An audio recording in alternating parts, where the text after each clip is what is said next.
Welcome to today's Explainer. I'm so glad you're joining us.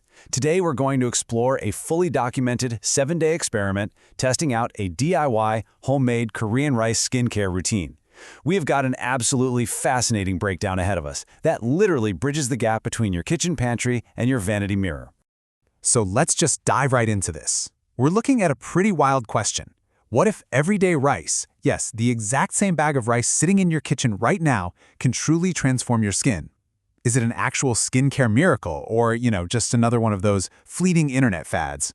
Well, we are going to look at the hard evidence from a dedicated 7-day trial to find out. Here's our roadmap for this explainer. We're going to cover 1. The K-Beauty Rice Secret. 2. A DIY rice toner recipe. 3. A DIY rice mask recipe. 4. The 7-day experiment. 5. Final results and skin changes. And 6. DIY versus store-bought. Let's get to it. Section 1. The K-Beauty Rice Secret. Centuries of brightening and hydration. Now, the most crucial thing to understand here is that this is not just some viral trend cooked up for views. It is a foundational, time-tested ingredient in global skincare. Long before it was packaged in those expensive little glass bottles, it was just rice. For literally centuries in Korea, it's been utilized for its remarkable ability to calm irritation, lock in moisture, and bring life back to dull skin. Today, it's the star ingredient in massive commercial skincare lines all over the world, but its roots, entirely natural and incredibly simple. Moving on to Section 2, DIY rice toner recipe. 2 ways to hydrate. As you can see, the basic preparation is incredibly simple. We're talking literally just water and rice. You take 1 cup of rice, rinse it thoroughly just to get rid of any surface impurities, add 2 cups of fresh water and let it sit. Simple, right? But the real magic actually happens in step 3, and it depends entirely on how long you let that water sit before straining it into a clean fridge container. And right away, you've got a choice to make to customize this for your skin. You can opt for the 24-hour fermented route, basically letting it sit at room temperature for a full day before you strain it. The source material notes that this deepens the color of the water, significantly boosts its skin brightening effects, and actually provides some gentle exfoliation. Or, if your skin just needs some immediate TLC, you can choose the immediate strain method. You wait just 3 minutes to an hour, skipping the fermentation entirely. This maximizes those raw vitamins to deliver intense, calming hydration. Next up, Section 3, DIY rice mask recipe, crafting your texture. So, the foundational steps for the mask are pretty straightforward too. You rinse half a cup of rice and soak it for 3 to 4 hours. But pay close attention to step 3. Blending and cooking. The real magic, and honestly the final texture of your mask, depends completely on the exact order you do this final step in. You basically have 2 distinct paths here, depending entirely on whether you like a bit of physical exfoliation or a perfectly smooth feel. If you blend the suck rice first, then cook it and give it 1 final quick blend, you get this thicker, slightly bouncy texture that offers a really gentle, light exfoliation. But if you flip that and cook the soaked rice first until it's super soft and then blend it, it's a completely different vibe. You end up with a remarkably fine, smooth, liquid-like silky paste. Once you've got your base made, you can absolutely level it up. It's highly recommended to customize your mask for extra hydration by mixing in a bit of honey or milk. Just try to resist the urge to eat it, okay? However, and this is a big however, the source strictly advises that if your skin leans on the sensitive side, you should probably skip those add-ons. Just stick to the plain rice paste to avoid any unwanted reactions. All right, Section 4, the 7-day experiment, ground rules, and timeline. Before jumping in, the source emphasizes some absolutely crucial safety and efficacy rules. First and foremost, always do a patch test on your inner arm or jawline first. And because this whole thing is entirely natural, everything has to live in your fridge.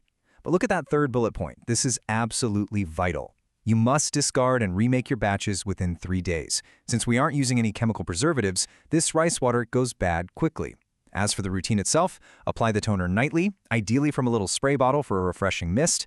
Then apply the mask in a thin, even layer every 2 to 3 days, leave it on for just 10 to 15 minutes, and rinse with lukewarm water. Tracking this experiment chronologically, day 1 kicks off with that patch test and initial application. But we see a really fascinating mid-week pivot on day 4. Remember that strict 3-day expiration rule? Well, a fresh batch had to be made. And for this second batch, the experimenter actually adjusted the variables. They let the toner ferment for about 10 hours this time and switched the mask method to cooking first and blending second, just to achieve that smoother, silkier texture. Finally, day 7 wraps up with the last application and the ultimate skin assessment.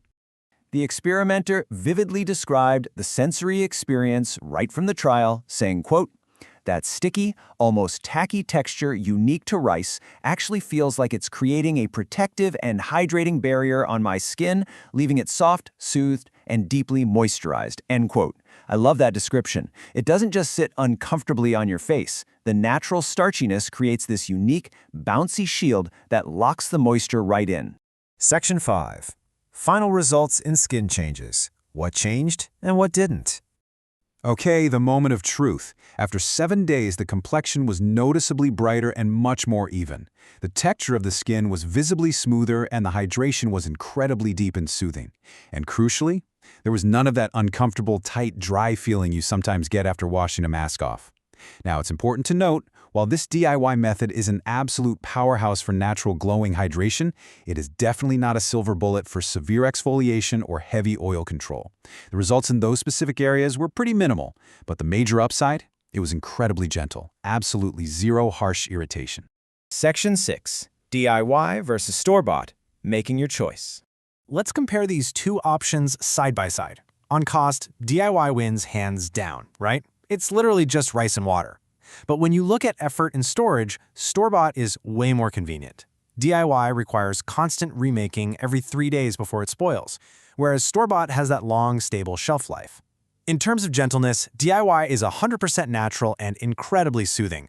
Store-bought products, on the other hand, often pack added active ingredients, making them quite a bit stronger, so their overall efficacy profiles are pretty different. If you want simple, affordable, and incredibly gentle hydration with a natural glow, head to the kitchen. But for heavy-duty exfoliation and targeted treatments, store-bought takes the crown. Ultimately, both have a totally valid place in a skincare routine depending on what you actually need right now. As we wrap up this explainer, I want you to really consider your own skin's needs today. Are you looking for the powerful, targeted actives you find in the beauty aisle, or are you kind of intrigued by the completely natural, soothing hydration that is literally sitting right in your kitchen pantry as we speak? Decide which path of this centuries-old K-beauty secret you're going to test out tonight. Thank you so much for joining me, and keep exploring.